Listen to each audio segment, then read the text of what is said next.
apparently there's been someone who has anonymously been reaching out to Wharton and encouraging my expulsion/dismissal from the program.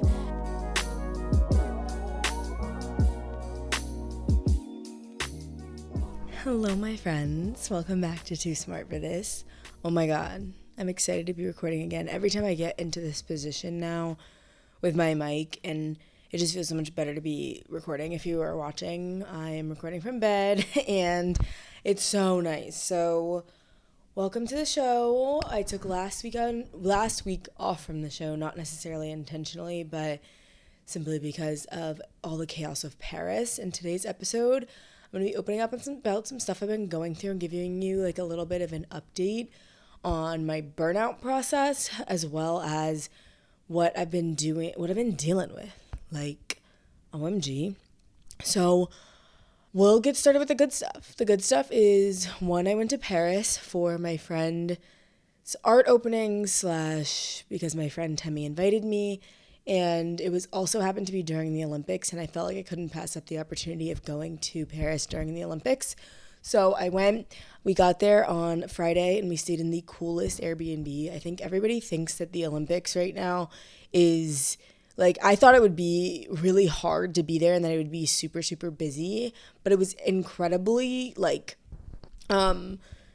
empty, honestly. Most Parisians left because they were like, girl, I'm not doing with all this. And honestly, that's probably what I would do if everybody flocked to my city for 3 weeks, but whatever. And it was the coolest Airbnb. I'll link it for you guys. It was so cute. And then we went to our friend Jules' art opening. She's an artist, and she was doing she was presenting at a curation by Joe Fresh Goods. You guys might know him. He's a streetwear designer, basically, in Chicago, and he has this collaboration with New Balance, and there was this new dropout that was coinciding with the Olympics. So it was a really cool exhibition. It was all Black artists from London, from Paris, from New York, and it was a really cool experience to be able to learn a little bit more about an industry. And I think it's really cool when you go into an industry like art that's not necessarily always like something that people are encouraged to do, because it's such a like volatile industry, or like anything creative. Everybody's like, don't do that because you can't do it. And then you see all these people being incredibly successful and having their own identities and their own careers that are really about something they're passionate about and that they're incredibly talented at, but is not necessarily the norm. And it reinvigorates you a little bit. It makes you remember that doing something as basic as being a content creator is, like, honestly, like, I feel like it's like easier than being an artist, you know, like the art world is so crazy and so gatekept. But I'm really grateful for Temmie for inviting me. And just so you know, if you want to hear more about my friend Temmie, she's one of my best friends I've met since I got to school. You can listen to our episode together that we did a couple weeks back. It was a really great episode, and she is just so amazing. So after a couple of days of doing art stuff, I also was doing some shopping. I did some major shopping. I did a whole haul for you all in my newest YouTube vlog. So when that comes out, you'll be sure to get the tea on what I bought. My favorite things I bought were some new designer sunglasses. I don't know why I decided to buy 3 pairs of designer sunglasses, but I probably will never do it again. I don't know. There was a buy one, get one 40% off. So, I had to do it to them, but that was really fun. And honestly, the trip just reminded me that I need international trips like that every couple months just to like get me back to myself and get me excited and experience new things. You'll have heard all summer how I canceled most of my trips, but I'm really happy I did this one. And my friends invited me to go to Greece in 2 weeks as well. And I was like totally being like, you know what, maybe I should go for the weekend. Like, what else am I going to be young and go to Greece? And then I looked at the flight tickets and they were $2,000, and I was like, unfortunately, that's not going to happen. So my next big trip probably won't be until October, so I'm glad I got one in now. But that's what's been going on in Paris. And then I moved back to Philadelphia for the school year because my subletter is moving in next week, and I just wanted to be in Philly for the month of August to really soak it up and to get everything in order before a whirlwind school year. Now that I sort of know what the vibe is going to be this year, I feel much more able to prepare myself for it, and that means purchasing a lot of stuff in bulk. Shout out to Sam's Club. I partnered with them recently and I bought everything I'd basically need. Going through my closet and decluttering it. I'm also doing a no buy month, I think for the month of August in terms of clothes and like Instagram ads and shit. Like I have so many clothes that I don't wear. And it was hard to understand like everything that I had when I was between New York and Philly. But now that I've come back, I have so much clothing. And I'm like, honestly, here's my thoughts. So I lost weight last summer, like last year. I went from like a size 6'8" to a size like 4. And so I had to buy a lot of clothes over the past year. And also coupled with school when there's lots of events and stuff like that, I basically had to like repurchase my entire wardrobe because nothing fit anymore. And that's got me into this like consumerism mindset of always buying new clothes. And now I'm like, bitch, you don't need no more clothes. You got enough clothes. So I am really excited to like lean into like wearing everything I've got. And typically back to school would be a time where I like buy a bunch of clothes, but it's like I really don't need anything. So I'm challenging myself to buying no clothes or anything. I do really want a pair of Steve Madden like Stomper boots. I don't know. I don't know. Whatever. Maybe I'll get it in September. I don't know. For the month of August, I'm trying not to buy any clothes. And I'm also trying not to buy any, like, just random shit I don't need. Like, impulse spending. Like, I just don't need to do that. I did enough shopping in Paris. Like, I'm good. So, those are little life updates in terms of what's going on. And then I wanted to give you a little bit. I wanted to talk a little bit about something, like a big little thing that happened to me last week, and share how I dealt with it, and then we'll get into some of the stuff I've been doing to reduce my burnout. So basically, last week, I was running around the city. I had a really fun podcast recording that is going to be coming out next week, and with some really cool guests and sort of a podcast swap / roundtable, and then I had a call with some administrators at Wharton, and this was because I chose to like drop the LF program, which is the like bringing the new students into school and TAing a course for them. And I was really excited about this program. I applied. It's a very like competitive program to get into. I did the 6 weeks of training, but that would start basically in 2 days. That would start literally like today until school starts. I would be working for this program only from like 7 a.m. to 7 p.m. and sometimes longer for like nonstop, weekends included. And August being one of the biggest months for brand deals, as for me, that just wasn't going to be feasible with my work, with the forthcoming 2 collective product launches. And I didn't realize that when I signed up for the program. I thought it'd be much more manageable, but I didn't have a great experience with like the trainings and stuff in the spring. And I also am burnt out, so I just like had to drop it. And so I went through that whole process, but then the administrators contacted me and we were discussing that apparently there's been someone who has anonymously been reaching out to Wharton and encouraging my expulsion / dismissal from the program and from Wharton because of my TikTok videos, essentially, and for how, I guess, honest I've been about the program. I don't know. They said it came from an anonymous source with an anonymous email, basically sort of like berating my content and sharing that and basically trying to get me expelled. One of the like examples they pointed to was when I like reviewed all my courses at Wharton and I said like, here's what all the like my honest thoughts about them. And so they were saying like going to Wharton is a privilege and should only ever be spoken about as such. And like, honestly, going to Wharton is a privilege, but it's also something that I'm paying for. And I have the right as a consumer, I think, to review it honestly and openly. And I don't believe that video caused any harm whatsoever because I was sharing my authentic experience about being a student at Wharton and like the courses, and whether or not I liked statistics is like not causing harm to anyone. And the reason that this hurt me so much is because videos like that and videos that I've been doing on TikTok lately, I've been really trying to be myself more, which is something I've expressed to you guys is hard for me because I just sort of like have this like influencer facade, and when I've like gone through periods of hate or of being like criticized before, it's made me not really want to open up and to be myself. And so being berated and someone trying to take away my education for a video that I was doing to be helpful, a video that I was being myself in and that I was being super honest in, was a big trigger point for me where I felt like, oh my God, this is happening again. Like, it doesn't matter what I do, my existence pisses people off and it makes them want to attack me. Like, who's taking the time out of their day to create a fake email and send Wharton and find all of the Wharton administrators and send them my content? It's absolutely insane. And then they like had to look into it and they were like, Alexis, you did nothing wrong. And I didn't do anything wrong. And so I'm just like, it just was like a trigger point of like, damn, like I am trying so hard to be myself and to make this career work and people are still going to be mad. And so the way I handled it is at first I was just like angry and I was like, what the fuck?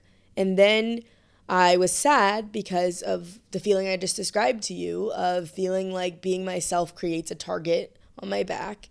And then I was like, wait, someone doesn't like you and actively tried to harm you and you're okay and you're fine. Like, people don't, like, you made it out, like, you know? And so that was like, I was like, it's okay. Like, I've gone through this and like, one, it's like, if you don't have haters, you're not doing something, if you have haters, you're doing something right, you know? But also, it made me remember that, like, honestly, it does not matter how you show up online, because even if you are trying to be perfect, authentic, et cetera, et cetera, et cetera, people are still going to dislike you and hate you, and it's their own fault. Like, for this person, like, I don't have any, like, hatred or frustration with this person. I just genuinely feel bad for them, and that's a level of growth that I didn't have 2 years ago when, like, I was in, like, a different situation that was, like, around something like this, and, like, I would have, like, frustration with people who I didn't like or who didn't like me. But now I'm like, damn, like, that must suck to be that miserable. Like, maybe they didn't get into Wharton or something. I don't know what it is. Maybe they just hate me. Like, maybe it's a professor who doesn't like that there's TikTokers going around. I don't know who it was. But the point is, I just felt bad for them. And I also realized in the moment that, like, this had nothing to do with me. Like, it was not personal. And that whatever that person is going through is personal to them and not to me. And that was a really great recognition. And that's why I was happy that I could look back on this experience and be grateful for it, because I felt so calm about it. Like, obviously it hurt me. I was upset. I cried about it for a little bit and I was feeling a little sad.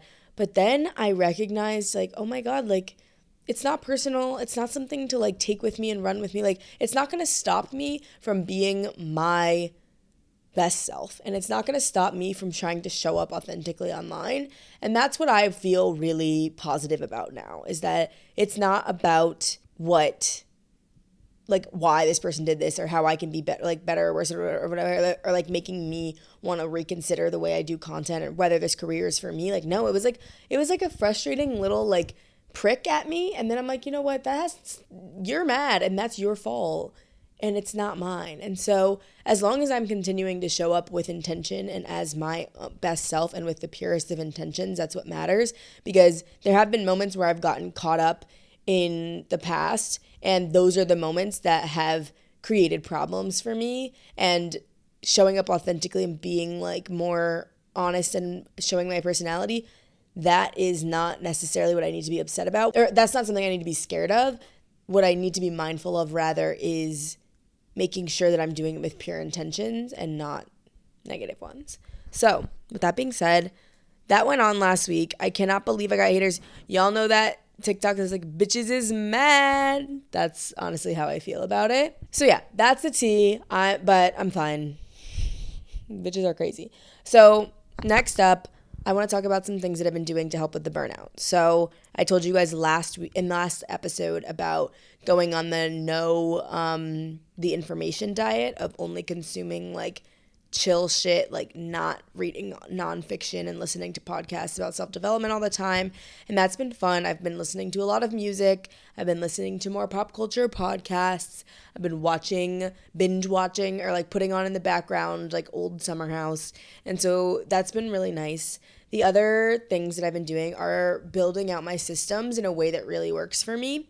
And the main way I've done this is by transferring all of my projects, so all of the things that I'm working on, into BaseCamp. So I don't know, I hadn't heard of BaseCamp until my agency, like my influencer agency, put me on it, and they were like, you need to work, we do everything in BaseCamp.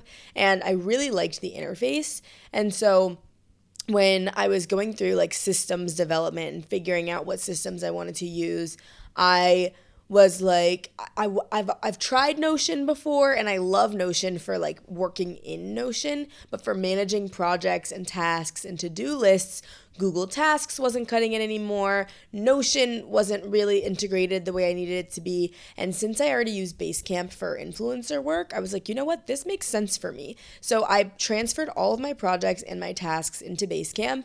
And it's really nice because instead of having like 10 Google Tasks that are all about planning a Two Collective photo shoot, for example, I have Two Collective August photo shoot, and that lives within the Two Collective marketing like bucket, which lives in the Two Collective bucket. And then I have like for my managing my apartment, that's a big thing, like taking care of the apartment, taking care of my New York City subletter, making sure all of that's figured out. I have home, and then I have a weekly cleaning routine. And then I have within my New York City apartment, like my subletter stuff. And then I have my Philly moving like docket or whatever. And so having everything there in one place and all organized, and everything in projects and then tasks and then to-do lists, and I get the notifications every day for it, that way I could have maybe 5 projects I'm working on, and then I assign myself the date for every like task that I'm working on, and then every morning I just get a list of those tasks, and that's what I work on. And so it's a really, really nice thing. And a big part of this has actually been writing out every single thing you need to do and differentiating between what's a project and what's a task. So a project is something like a Two Collective photo shoot. But if I put into my calendar, plan Two Collective photo shoot, or into my task list, plan Two Collective photo shoot, that's actually 10 tasks. It's ideate about the photo shoot. It's find a location for the photo shoot, find models for the photo shoot, like ship product, buy props, blah, blah, blah. There's 12 things in there. So instead of me having one task that feels absolutely impossible, I have projects, and within those projects, I have tasks. And so that's something that I would highly recommend, is that when you're writing out your to-do list for the day, don't write something that's a project on your task list. You can write that project, but write everything you need to do within it, because then you can know where you need to pick up when you leave off. And you also know how much time and work it's actually going to take for you to accomplish that. So that's been really helpful for me. And some other stuff is just, really rethinking what I need to work on and what I need to do, and asking for help from people. So delegation has been a big part of what I've been working on. So this month is sort of a big transition phase for me. We're transitioning our shipment and everything, like all of our like logistics for Two Collective, to be in a better, more scalable place because we're growing. And I'm also looking into a ton of collaborations and sort of working off of that momentum from our Rare Beauty launch. And I'm also like reaching out to people who want to help me and hiring people to help me. And that's been a really like fun thing for me to do. Although it's scary, it helps create accountability for me. And that's something that I need. Like having a meeting with someone every week is really important for me, because then I know like I have a real mental deadline for getting things done. So this has been, I feel so much better. Like I am entering like my luteal phase and then my period phase, which I do think I'm usually a little more down during, but I still feel a lot more empowered and excited to be working on my business.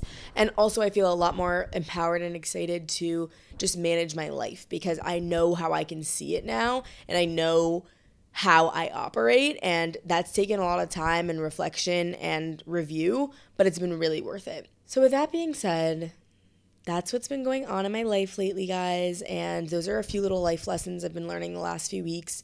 I'm really excited for this forthcoming episode with some cool beauty founders. I love beauty. I mean, you guys know this, so I'm really thrilled about that. And if you all have any questions, concerns, thoughts, anything about this episode, let me know, because I love hearing from you. Every time I get a comment on these and every time someone DMs me, it really means the world to me. So thank you so much for doing that.